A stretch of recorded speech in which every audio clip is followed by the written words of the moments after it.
அதை அவர் நடத்தணும்னு நினைக்கிறாரு. அந்த மாநாடு தமிழர் எழுச்சி மாநாடு, தமிழ் தேசிய எழுச்சி மாநாடு நடத்துறது அது எங்க அண்ணனுக்கு வலிச்சே இருக்குது இல்லையோ, அது எனக்கு உறுதியா வலிச்சே இருக்கும். அதுல எங்க அண்ணனுடைய மாநாட்டை நான் வரவேற்க அதுக்கு நன்றி சொல்ல கடமைப்பட்டிருக்கேன். நன்றி.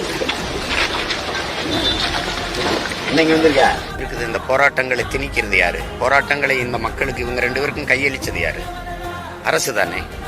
அது தேர்தல் நேரத்தில் நடக்கிறது காரணம். இந்த நேரத்தில் சொன்னாவது அது கவனத்தில் எடுப்பாங்கன்னு அது அழுத்தம் கொடுத்து பாக்குறாங்க. அது கண்டுக்கிறது இல்லை. இந்த ஆட்சி இருக்கும்போது எதிர்கட்சியா இருக்கும்போது அந்த கட்சி அதிமுக ஆட்சி இருந்தா நாங்க சரி செய்வோம்னு சொல்றது. இப்ப இதே போராட்டங்களை இதே ஐயா ஸ்டாலின் அவர்கள் எதிர்கட்சி தலைவராக இருக்கும்போது ஆசிரியர்கள் பணி நிரந்தரத்திற்கோ அல்லது பணி நியமனத்திற்கோ சம வேலை சம ஊதியத்திற்கோ அவங்க ஆதரவு கொடுத்தாங்களா இல்லையா? கொடுத்துருக்காங்கல்ல. அப்போ ஒவ்வொரு போராட்டத்துக்கும் நீங்க உறுதியை கொடுத்து வாக்குறுதியை கொடுத்து தேர்தல் அறிக்கையிலையும் கொடுத்து அதை நிறைவேற்றாத போதும் அது பிரச்சனை வருது. இப்ப இந்த தேர்தல் நேரத்தில் இந்த நேரத்திலேயாவது எங்க கோரிக்கையை கவனிங்கன்னு சொல்றதுக்கு தான் இந்த போராட்டம் அவங்க அழுத்தம் கொடுக்குறாங்க. ஆனா அவங்க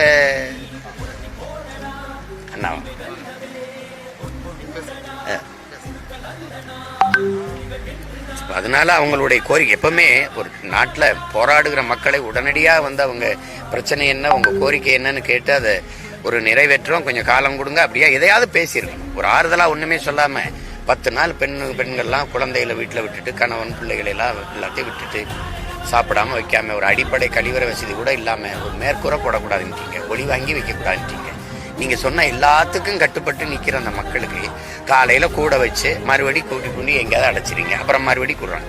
10 நாளா இதை அப்படியே தொடர்ச்சியா செய்றீங்க. யாராவது ஒருத்தர் சம்பந்தப்பட்ட துறை சார்ந்த ஒரு அதிகாரியோ ஒரு அமைச்சரை பேசி அதை யாரையாவது அழைச்சி பேசி அதை சொல்லி நம்ம சரி செய்வோம் அப்படி பண்ணுங்கன்னு தானே சொல்லணும். நீங்க வரலைன்னா அவங்கள தூக்கிட்டு அவங்கள பணியிலிருந்து நீக்கிட்டு ஒப்பந்த பணியாளர்கள் தானே இவங்கள இன்னொருத்தரை நியமிக்கிறேன். ஒரு தங்கச்சிலாம் சொல்லுது, நான் எம்ஏ எம்ஃபில் படித்தேன், இந்நேரம் நான் பயிற்சி எடுத்து ஆசிரியராக இருந்திருக்கோம், இந்த பணிக்கு வந்துட்டேன், இப்போ 40 வயசாச்சு, இனிமேல் நான் மாற்று பணிக்கு எங்கே போகிறதுன்னு கேட்குது. இந்த என்னோட தான் கைது பண்ணி கூட்டிகிட்டு போனாங்க. அது எப்படி சொல்கிறது? போராடுறவங்கள காவல்துறை அதிகாரிகள் நீ இது என்ன கனவு ஊர்மையை விட்டுட்டானான்னு பேசுறது, எங்கே போய் ஊர் மேய்ஞ்சிட்டு வந்தான்னு பேசுறது, வண்டியில் ஏற முடியல அவங்களாலன்னு பேசுறது, இதெல்லாம் ஒரு பொறுப்புள்ள அதிகாரிகளுடைய பேச்சில். நம்ம வீட்லேயும் பெண்கள் இருக்காங்க, நம்ம குடும்பத்திலேயும் உட்கார்ந்துருக்கிறவங்கெல்லாம் என்ன நம்ம உறவினர்கள் தானே.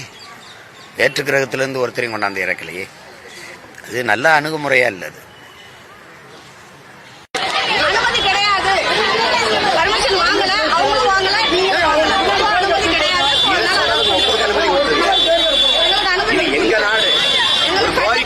கோரிக்கை வச்சு போராடுறதுக்கு அனுமதி தராம என்ன என்ன என்ன பண்ணுங்க.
கோரிக்கை வச்சு போராடுறதுக்கு அனுமதி தராம என்ன என்ன என்ன பண்ணுங்க.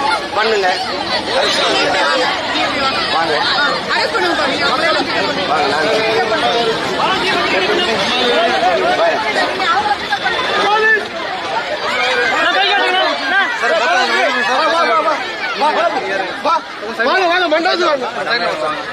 மண்டபத்துக்கு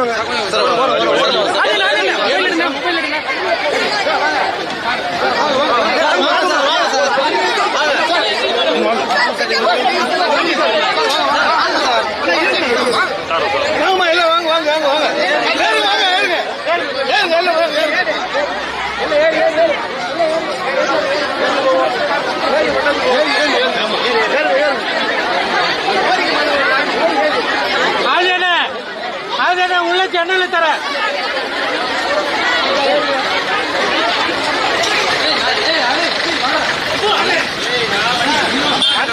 ஆதியண்ணா ஜன்னல் தர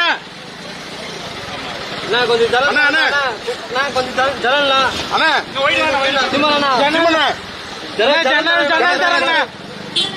ஜன்னல் தரேண்ணா